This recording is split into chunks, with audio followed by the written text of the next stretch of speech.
E Gonzalo Plata se envolveu em mais uma polêmica relacionada à balada agora no Flamengo. O vídeo de hoje do canal do Nicola repercute o tema e fala também do Palmeiras, que praticamente dobrou sua receita com patrocínios desde o fim da era Crefisa. Bora falar também sobre Yuri Alberto, super cornetado por torcedores do próprio Corinthians. Para completar, Hernan Crespo corre risco no ano que vem? E Biel, fica ou não fica no Galo?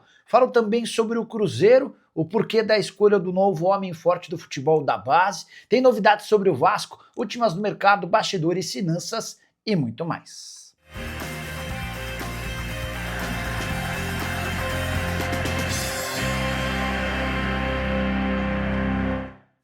Fala aí pessoal, sou Jorge Nicola, bem-vindos a mais um vídeo do canal, sempre bom ter vocês por aqui, sem perder tempo. Pedir para deixar like, se inscrever no canal e ativar as notificações antes das notícias. Bora brincar com o palpitão do Nicola, aquele espaço em que eu dou sugestões para os jogos do dia. No caso, nessa segunda-feira vou de vitória do Porto contra o Moreirense, Campeonato Português, vou de vitória da Chapecoense ou empate contra o Operário e vou de vitória do Atlético Paranaense contra o Amazonas. Cotação ficou bem legal, 2,25. Para você pegar esse bilhete pronto, é super simples, link no comentário fixo. Clica, faz seu cadastro na mais antiga parceira do canal do Nicola e automaticamente o bilhete aparece para você fazer sua fezinha. Combinado?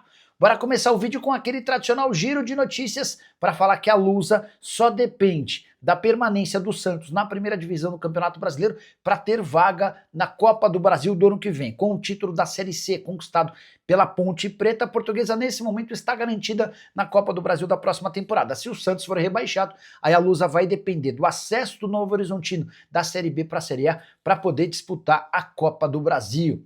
Já o pai do Neymar afirmou que é mentira a informação do jornal O Globo, dando conta de que ele procurou o presidente Marcelo Teixeira para discutir a renovação do contrato do filho e que o Santos teria adiado essa conversa, meio que dando a entender que não tem interesse em ficar com o Neymar para 2026. Bora falar também que Daverson postou foto ao lado de Breno Lopes para provocar o Flamengo. Na legenda, o Daverson escreveu pai e padrasto, se referindo a autores de gols importantes contra o Fla. Daverson fez gol de título de Libertadores da América em cima do rubro-negro. No final de semana, o Fortaleza venceu o Flamengo com o gol de Breno Lopes, resultado que ajudou o Palmeiras. Já Iago, filho de Thiago Silva, foi convocado para a seleção inglesa sub-15. Vale a lembrança de que o Thiago veio ao Brasil para jogar no Fluminense, mas a esposa e os filhos permaneceram na Inglaterra e por lá o Iago vem dando ótimos sinais de crescimento. Quero contar também que o Benfica contou com participação de mais de 85 mil sócios na votação para presidente. Tudo isso apenas no primeiro turno dessa eleição. Bem que a gente podia copiar esse exemplo, hein? A saideira do Giro de Notícias conta que João Fonseca, brasileiro de apenas 19 anos de idade e tenista super promissor, conquistou nesse final de semana o ATP 500 da Basileia, um dos principais torneios da temporada. Foi o primeiro título dele de um ATP 500 dessa importância. Com o resultado, o brasileiro subiu para o 28º lugar no ranking de tenistas profissionais. Quero falar agora sobre Hernan Crespo, informação exclusiva. Crespo corre algum risco de demissão? Fiquei com essa pulga atrás da orelha depois de o argentino, nas duas últimas coletivas, afirmar ou colocar em dúvida a sua permanência para 2026.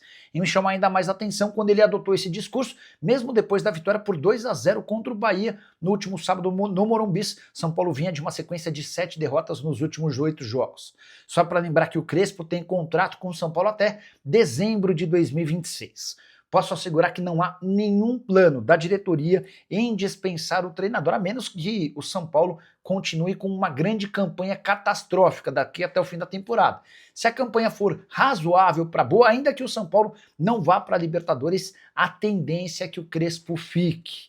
Percepção dos dirigentes é de que o Crespo tem o elenco na mão, só precisa de uma maneira ou outra ser um pouco mais enérgico nas cobranças. E essa postura já tem mudado, o que faz com que o Crespo esteja garantido para a próxima temporada.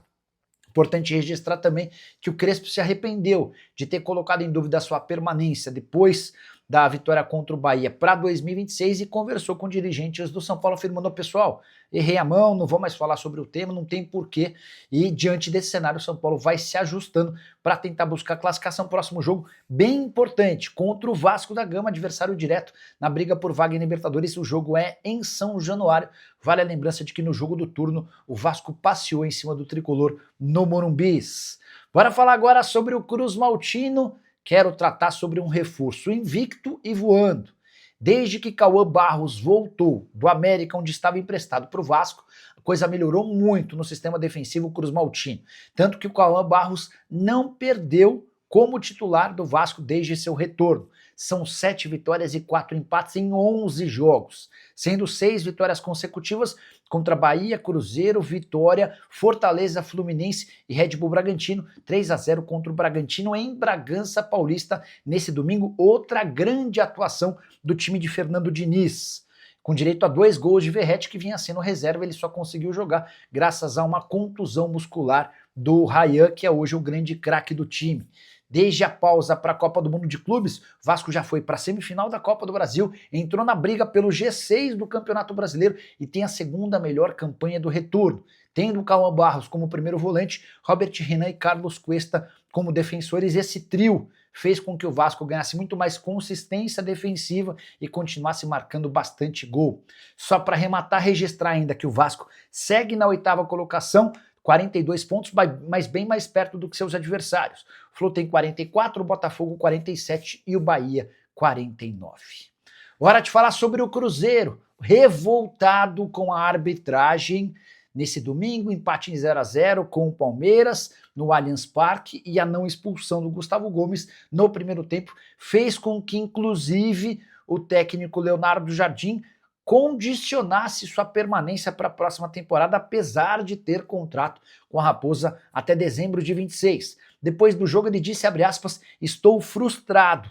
Se vale a pena continuar quando, na realidade, não somos nós que controlamos os jogos. O peso da insatisfação está quase igualando o da satisfação. Declaração muito forte de um Leonardo Jardim que se mostrou sentido com o 0-0. O Cruzeiro jogou melhor do que o Palmeiras, criou as principais chances de gol, tanto que o Carlos Miguel foi o principal destaque do jogo, e o resultado de empate impede que o Cruzeiro vá buscar a liderança e o título do Campeonato Brasileiro. Distância entre Palmeiras e Cruzeiro se manteve, e dá para dizer que ficou bem complicado para o Cruzeiro buscar essa taça. Quero registrar também que Fred Cascardo, o novo homem forte do futebol do Cruzeiro, será apresentado, anunciado, começará a trabalhar a partir da segunda-feira da próxima semana, e ele foi escolhido depois de recusar 2 propostas de times da Série A que haviam feito convite para que ele assumisse a base, uma oferta de um time que é SAF da Série D para ser o grande homem forte do futebol, além de uma proposta de um time do exterior, cuja identidade não foi revelada. Hora de falar sobre o Clube Atlético Mineiro, para registrar uma curiosidade. Biel está emprestado pelo Sporting de Portugal ao Atlético até junho do ano que vem e será comprado de forma obrigatória caso tenha pelo menos 33% dos minutos disputados desde que foi contratado. E aqui vem a curiosidade, um grupo de torcedores do Atlético lançou um site que está fazendo a contabilidade em tempo real. Nesse momento, o Biel tem 26,7% dos minutos disputados, ou seja, abaixo dos 33%, o que permitiria ao Atlético optar pela compra ou não do jogador, 7 milhões de euros ou 44 milhões de reais. Pelo que eu percebi, o pessoal que lançou o site torce para que o negócio não aconteça, por entender que esses 44 milhões de reais seriam melhor utilizados na contratação de um outro atleta. Biel, que disputou até aqui 19 dos 25 jogos em que ele foi relacionado. A pergunta que eu deixo para você, torcedor do Galo: você tem gostado do Biel? Compraria o jogador? O que você pensa sobre esses 7 milhões de euros? Use o espaço para comentário e já registre a sua opinião, beleza? Hora de falar sobre Yuri Alberto. O atacante artilheiro do Corinthians na atual temporada, 15 gols marcados em 48 jogos, tem sido muito criticado pela própria torcida do Corinthians. E no final de semana, na vitória contra o Vitória por 1-0, mais motivos para cornetadas. É que ele driblou o goleiro adversário e acabou perdendo um gol incrível, que depois foi anulado por impedimento, mas é mais uma jogada bem abaixo daquela, com a qual o torcedor do Corinthians se acostumou. A grande verdade é que o Yuri vinha fazendo uma grande temporada até se contundir. Essa lesão aconteceu no fim do mês de maio e ele só conseguiu voltar no fim do mês de julho.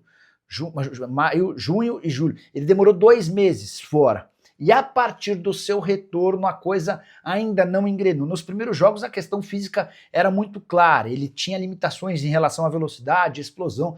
Isso já passou, mas ele ainda segue cometendo erros técnicos agora e não mais físicos, né? E essa percepção do torcedor do Corinthians é de que o Yuri Alberto dos bons tempos não reapareceu. Chegou a ficar 8 jogos sem marcar.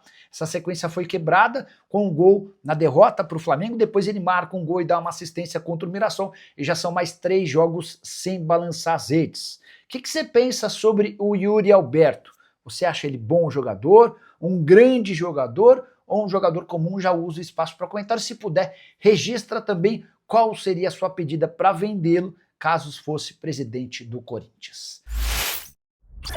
E aquela tese de que o Palmeiras quebraria quando Leila Pereira parasse de ser patrocinadora do clube foi para o espaço. Muito pelo contrário, hoje o Palmeiras fatura praticamente o dobro na comparação à era Crefisa e Fã, quando as empresas da Leila Pereira usavam todos os espaços do uniforme alviverde. Bora para os números. Crefisa e Fã bancavam 81 milhões de reais para terem suas marcas expostas no calção, no meião e na camisa. Hoje, Palmeiras fatura mais de 150 milhões de reais fixos com todos os seus patrocínios, com uma observação importante: ainda existem espaços acima do peito, na barra traseira e nos meiões. Mais novo patrocínio do Palmeiras, a CIMED, que passa a ocupar o espaço no omoplata, pagamentos de 57 milhões de reais até dezembro de 27, é bom contar, porém, que nesses 57 milhões de reais há valores fixos e valores em bônus. Aqueles mais de 150 milhões de reais por ano que eu havia colocado no início desse vídeo são apenas com valores fixos garantidos. Com bônus, o Palmeiras pode ultrapassar 230 milhões de reais. Verdão tem como parceiros no uniforme Sporting Bet, Sil, Fios e Cabos Elétricos, Fictor, Uniaselv de Itália, além da própria CIMED, que virou patrocinadora no último final de semana. A estreia aconteceu justamente no empate em 0-0 contra o Cruzeiro. Sobre o jogo, o Palmeiras lamentou a dificuldade de conseguir vencer em casa em mais uma partida frustrante contra equipes do G6, aproveitamento de time rebaixado nos confrontos contra as equipes melhor colocadas. Ainda assim, o Palmeiras é líder do Brasileirão, manteve o Cruzeiro distante e abriu um ponto de vantagem contra o Flamengo. A contrapartida é que escalou o time principal e agora vai ter de descontar a derrota por 3-0 contra a LDU na quinta-feira no Allianz Parque. Quero falar agora sobre o Flamengo. Gonzalo Plata foi flagrado numa boate no Rio de Janeiro na noite desse domingo. Até aí, nada muito anormal, trata-se de um dia de folga e ele estava curtindo o seu descanso na noite. Mas torcedor rubro-negro não gostou, especialmente porque essa presença do Plata acontece numa noite carioca, no dia seguinte a derrota para o Fortaleza, em que o Plata e o time como um todo não foram bem. E na semana absolutamente decisiva, na próxima quarta-feira, tem Flamengo e Racing na Argentina, jogo de volta da semifinal da Libertadores. O Flamengo precisa pelo menos empatar para garantir classificação para a grande decisão.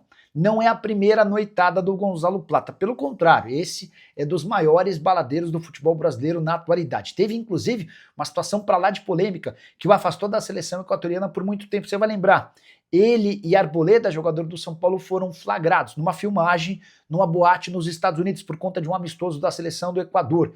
E eles levaram um jogador de 16 anos de idade que havia sido convocado. Isso repercutiu muito mal, o Arboleda e o Plata deixaram de ser convocados em algumas partidas da seleção equatoriana. Plata, que desde que foi contratado ao Flamengo, já teve algumas namoradas diferentes e, o mais curioso, de forma simultânea, o que não agradou tanto a essas meninas. O fato de estar de folga não deve lhe causar multa, especialmente se ele se apresentar no horário normal nessa segunda-feira. Mas o torcedor rubro-negro não gostou.